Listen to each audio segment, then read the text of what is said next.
Hello, everyone. It's me, Teacher Maita. So we're going to continue our lessons on developing Filipino identity in the arts. I'm going to share my screen and hopefully you will learn from this process.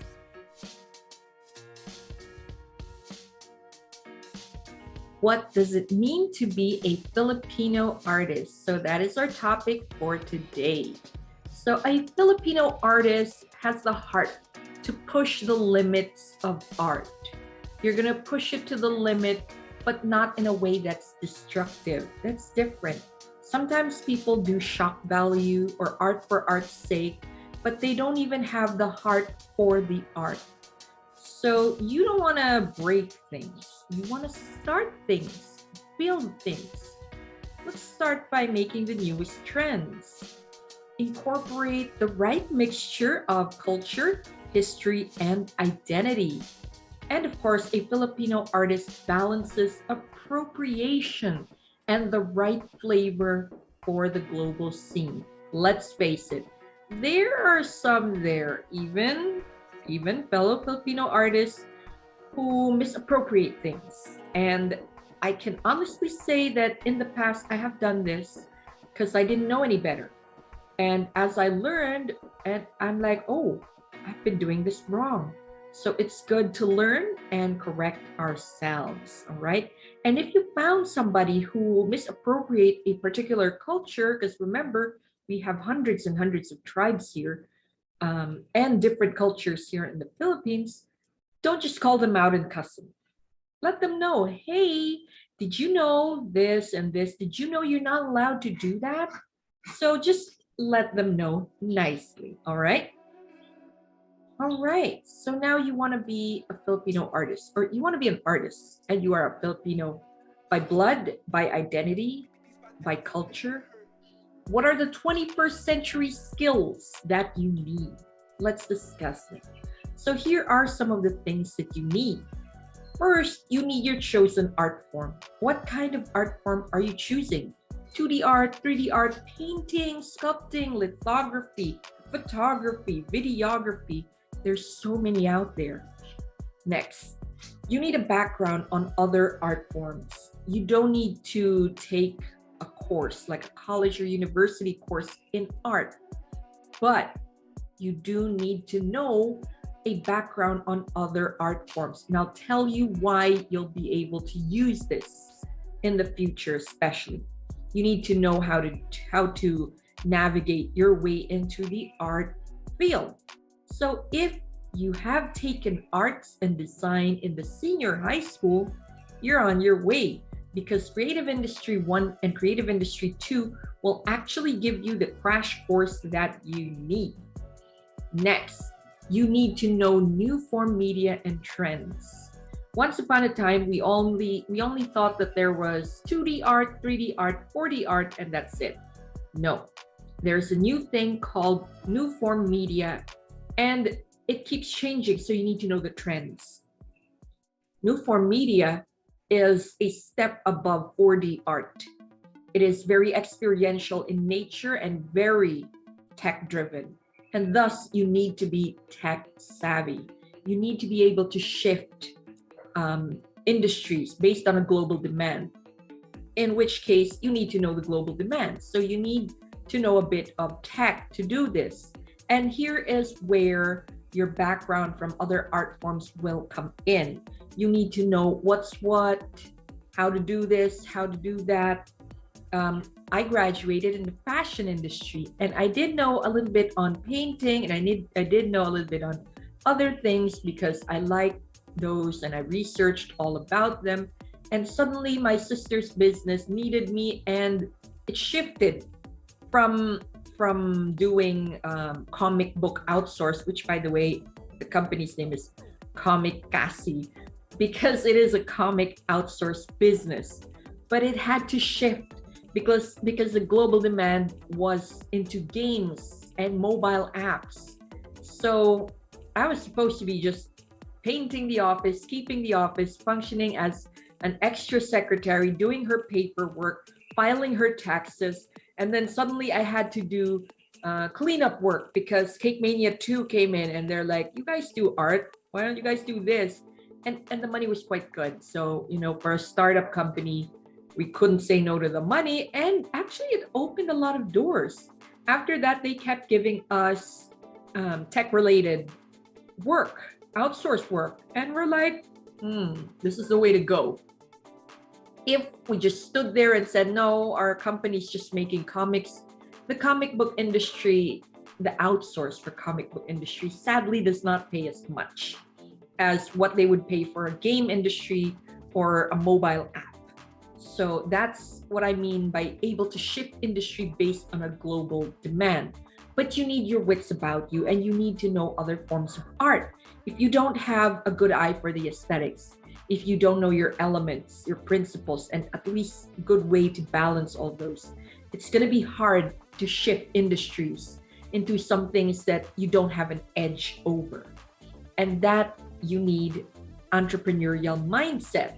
So what if you don't know all this? You're going to have to find out. Why? Because part of the entrepreneurial mindset is creating your own opportunity. I'm going to be explaining some more later. Okay, so do you need to stick to one industry or one art form? Actually, no, do not stick to one. Maybe you can specialize in one or two. 3 is a good number. But whatever you're specializing, 2 or 3, you need to know this art form inside out. You need to know what you're talking about. And then, of course, don't forget that you need a background on the others as well. So usually if you are in the same field, or at least in line with the same field, you'll kind of know what you're talking about. But you need a lot of research for that. Never forget your elements of art, principles of design and composition, and technical elements of theater. These 3 things will serve you well in any industry you go into. Next, do I need to know technology? Yes. New form media and trends in the internet, social media, and arts, those are the things that you need to know. Research, listen to podcasts, learn about the upcoming trends. I don't know where you're going to learn it from. You want to learn it from YouTube, from Reddit, from other sites, because there are websites or social media channels that dive into the newest technology for arts, the newest technology for games, whatever industry in the art field that you want. You're going to have to try to listen to as much as you can. Be tech savvy.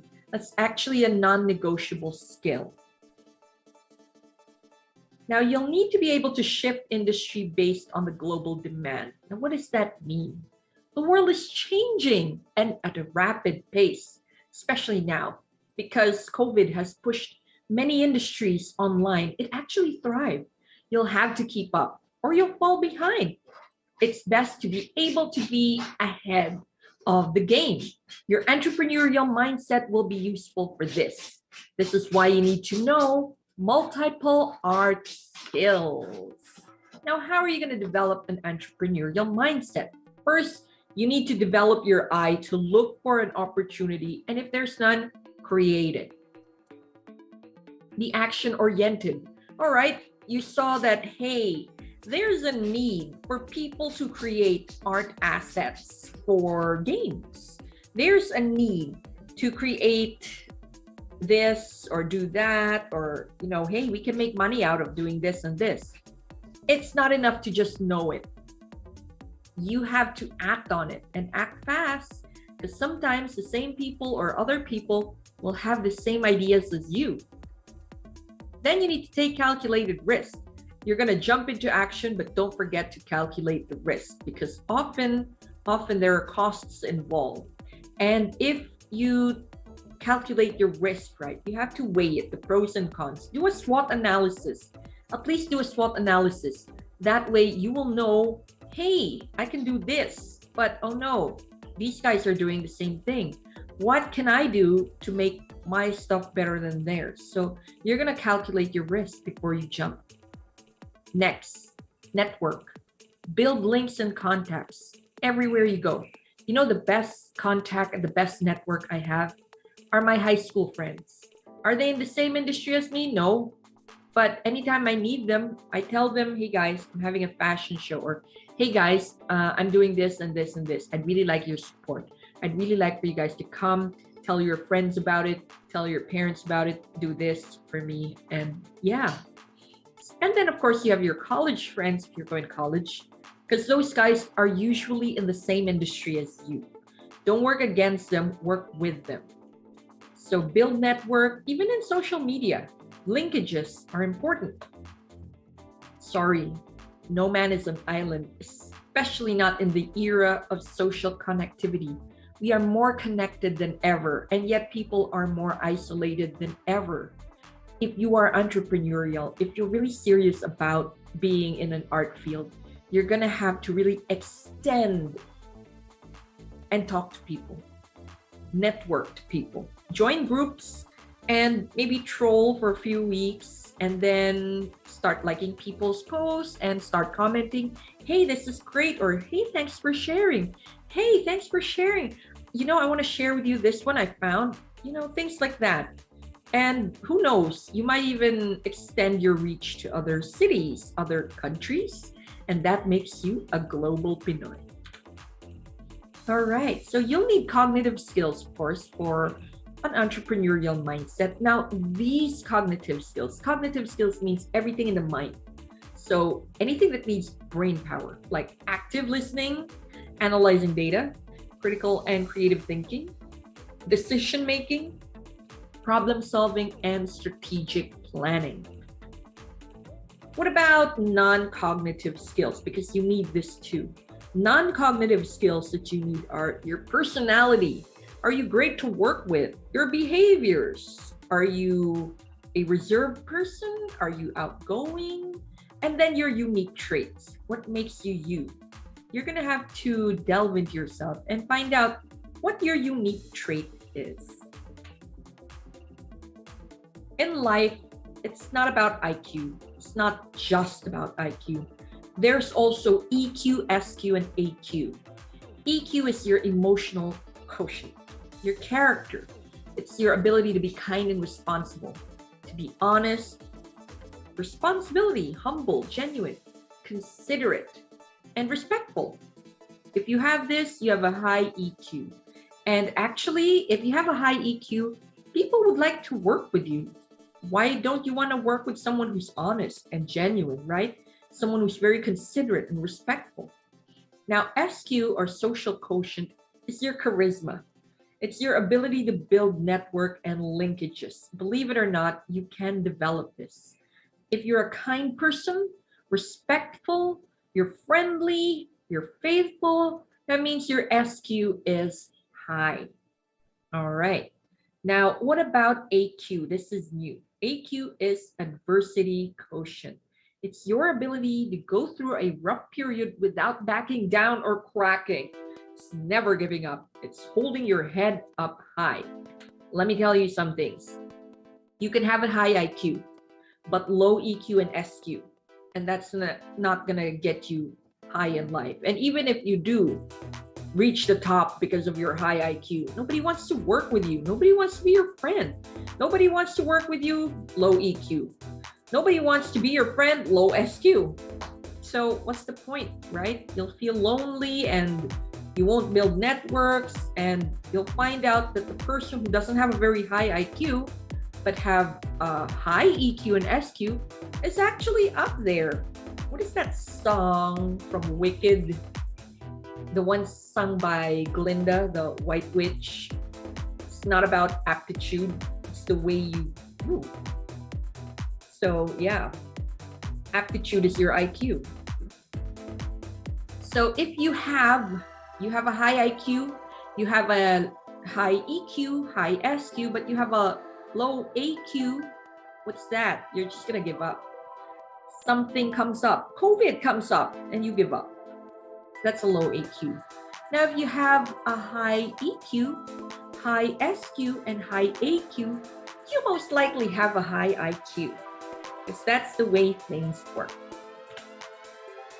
Alrighty. Are you a 21st century Filipino artist? You tell me. I hope you can tell me through my social media channels or down in the comments. If you think there are other skills that are an essential must to being a 21st century Filipino artist, feel free to share it. And if you appreciate this video, I hope you give me a thumbs up, like this video, share it. I'd really appreciate it. Let me know if there are some things that you found useful. Thanks very much, guys. I am Teacher Maita.